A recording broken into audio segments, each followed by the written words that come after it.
Tired of ads interfering with your favorite sports podcasts? Good news. Ad-free listening is available on Amazon Music for all the music plus top podcasts included with your Prime membership. Stay ahead of the game by downloading the Amazon Music app for free or go to amazon.com/sports ad free. That's amazon.com/sports ad free to catch up on the latest episodes without the ads. Miracles do happen. A gorgeously imaginative new musical is now on Broadway. Water for Elephants is a New York Times Critics' Pick. It's stunning, emotional, spellbinding entertainment. A dazzling love story, propulsive with passion. Don't miss the best new musical on Broadway. Water for Elephants. Get tickets now at telecharge.com and choose the ride. This is Paige, the co-host of Giggly Squad, and I want to tell you about a company that I've been loving, Olive & June. Olive & June gives you everything that you need for a salon-quality manicure in one box. And if you break it down, it really comes out to $2 a manicure, which is absolutely insane. It's also so easy to get salon-worthy nails at home with Olive & June. The difference between how your nails used to look when you did them yourself and now with the Mani system is a complete game changer. The best thing about Olive & June, too, is it's a quick dry. Dries in about 1 minute, lasts for 5 days, and full coverage in up to 1 to 2 coats. Visit oliveandjune.com/perfectmani20 for 20% off your first system. That's oliveandjune.com/perfectmani20 for 20% off your first system.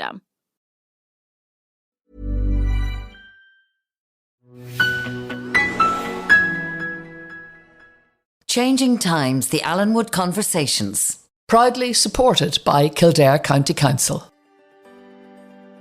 It must have taken a fair amount of sacrifice on the part of your parents to send you to boarding school, did it? It would have, yeah. I mean, we steps of stairs, really.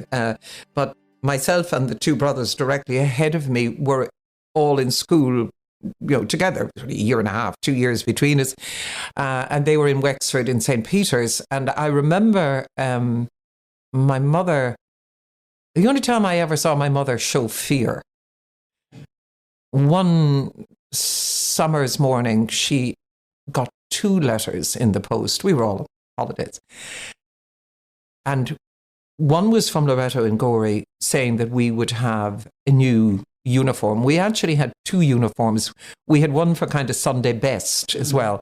And I think we were getting, the whole lot new, or more or less everything. I mean, our schools were not expensive schools, and we had county council scholarships, so they didn't have to pay for that. But there's always expenses. There's all the other stuff that has to be paid for. And the same day, she got one from St. Peter's College saying that my brothers had to have that must have new blazers.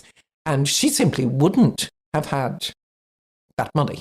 She just wouldn't have it. I mean, it wasn't a question of, maybe using the money that was meant for something else. Physically, she wouldn't have had that money. And I remember her saying, what'll I do? And then there was no more about it. She was very brave. She found a way, obviously. Yeah, well, we were picking strawberries at the time, so the next morning she came too. She did. That's what she did. A resourceful woman. She was very clever too. Lots of people are brave, but they're rarely amusing about it. No, was she funny with it? Yeah, courage can be very trying, when people are full of nobility. I mean, you can't have a She wasn't a martyr. She wasn't a martyr. God, no. There was a woman who lived very near where we picked strawberries in Boule-Vogue, and she used to go very early. We'd get collected by a lorry or back of a tractor or whatever, and she used to go very early in the morning. It'd start very early. The dew would still be on the berries. But she lived near, and she would shoot in first, the sneak, and run up and down the drills. My mother said, I'll go tomorrow, as if the idea had just struck her. And we'll go early. We'll go before this woman. I'm just thinking of your dad and your mum too. As youngsters, they'd have had it hard as well. Very hard. From no age, that have grown up in homes, probably not only just with no electricity, but no running water. They probably had to go to a well for water, like my own granny did. I wouldn't consider myself somebody who's very good with my hands. So regrettably, I am not a terrific person at crochet or anything. But we had in the little house, as we called it. I have to say, the little house is really as if we moved from there to a mansion. It just had maybe one more room, But there was well beside it, and it was a well where you had to sink a bucket, not wind a handle or anything like that, throw in coins and make wishes. And there was a skill, there was a knack in sinking the bucket. There was a sort of flick. Otherwise, it would come up empty. It would float and come up empty. It would float on top. Yeah. And for some reason, I could do it. And when I was like a really small child, like about 4, so on either side of the well, you had, railway sleepers, planks, and my mother would hold me so that I would... Over the top of the well. So I could sink the bucket. And bring up the water. It's one of my earliest memories. Yeah. It's interesting to hear you talk like that about the upbringing and the earth and the soil. And I'm thinking, I know you have a great affection for the poetry of Patrick Kavanagh, and there's an affinity there, isn't there, with his closeness to the soil and the earth? What I suppose from when I started reading Kavanagh, for many, many of us who grew up in rural Ireland and who moved very happily to the city, because I loved Dublin really from the day I arrived, which surprises me because I'm not very good at starting new things, like jobs. Anytime I started a new job, I always thought, oh God, why did I ever do this? Why didn't I stay where? Yeah, let me go back.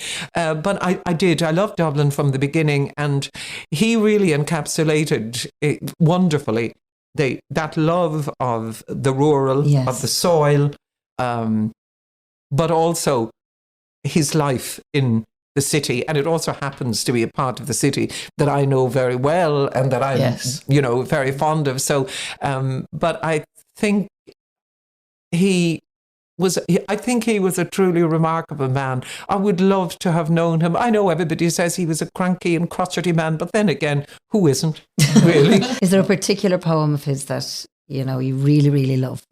Well, I suppose I would tend towards the more lyrical poetry. I'm very fond of epic. I'm very fond of Genesis.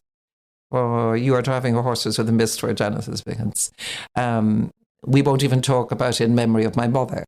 Wouldn't it have been a lovely thing if he had heard them say, a poet, aren't we lucky to have a poet in this canter, in this neighbourhood? Oh, you're a dreamer. But absolutely an optimist. He held his self-belief.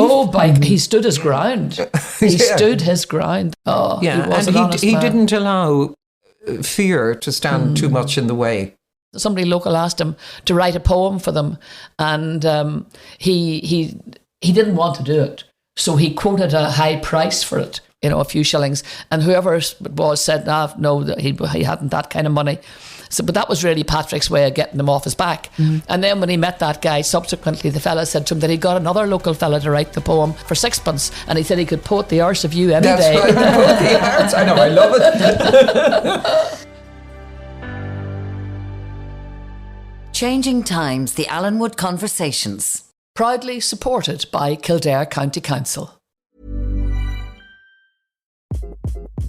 Hi, this is Craig Robinson from Ways to Win, and support for this podcast comes from Invesco QQQ, the official ETF of the NCAA. Invesco QQQ is proud to sponsor this episode, and even prouder to provide access to innovation for the last 25 years. Basketball has had innovations over the years, too. We're seeing the game played in new ways every day. Learn more at Invesco.com/QQQ. Let's rethink possibility. Invesco Distributors, Inc.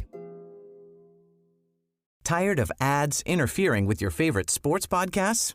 Good news. Ad-free listening is available on Amazon Music for all the music plus top podcasts included with your Prime membership. Stay ahead of the game by downloading the Amazon Music app for free or go to Amazon.com/sports ad free. That's Amazon.com/sports ad free to catch up on the latest episodes without the ads.